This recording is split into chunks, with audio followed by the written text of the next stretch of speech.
Hello and welcome to Pandora FMS. In today's video, we will explain the Enterprise plugin developed together with M81, which is the IBM-i plugin formerly known as AS4000. The operation of this plugin depends on two main components, Control4i and the plugin itself, which is the required component to make the connection from Pandora FMS. It is a somewhat special plugin since in order to make use of it, you will need to have an environment licensed by Control4i. For that, it is possible to buy this license right away from Pandora FMS sales team, and it will be delivered together with a plugin, similar to what happens with the SAP plugin. As for this plugin's execution, it is simple, since once you have your whole environment running, you will only need to know the machine's IP address and port, which is 7357 by default.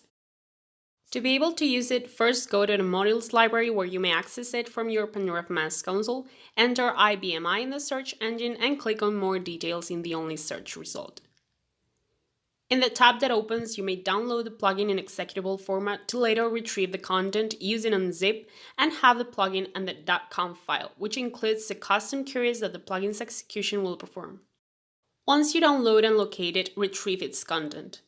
To run it, as we said before, you will need to know the address of the IBM-i machine/partition that hosts the Control4i component and the port configure for it, which if not specified, it will use 7357 by default. You will also need a .conf file called pandora_ibmi.conf, which is where to define the commands that will be executed in the IBM-i. Now execute it like this and wait for it to return 1 per screen and without errors, which indicates that the execution was successful, and you may check in your Pandora FMS console the creation of an agent called Pandora_IBMI, which is the agent's default name, if you don't indicate a different one in the execution. You see how it contains a variety of models coming from query execution that exists within the configuration file.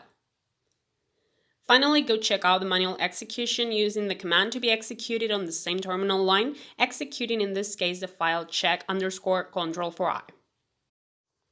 To that end, as in the previous case, you need to know the IP address and port if it is different from 7357, and instead of indicating a configuration file, you may indicate the commands to be executed manually with the parameter -c and the command in quotation marks. In this case, execute the following command that we see from the configuration file, which will return the amount of hard disk used, the total disk size, the value in percentage of disk used, and the percentage of disk usage increase in the last 24 hours. As you may see, it is the same data that is shown in Pandora FMS agent, which was created in the plugin's execution when you define the command in the configuration file. If the output of the command, like this one, returns more than one value, the plugin will automatically generate a model for each of these values, leaving the output of the command in their description, but storing only the value as monitoring data. In the case of an execution that returns a single value, this will be stored explicitly in the module's value.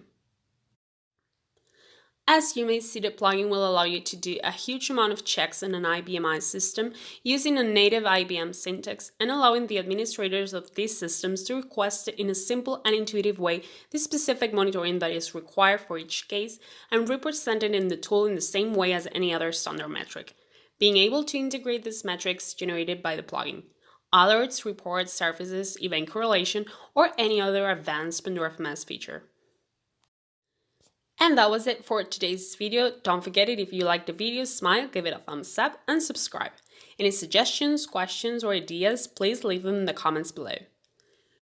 Remember that if you're interested in trying Pandora FMS Enterprise, you may contact us to get a free 30-day trial. Thank you very much for your time, and we hope to see you on social media and in future learning videos.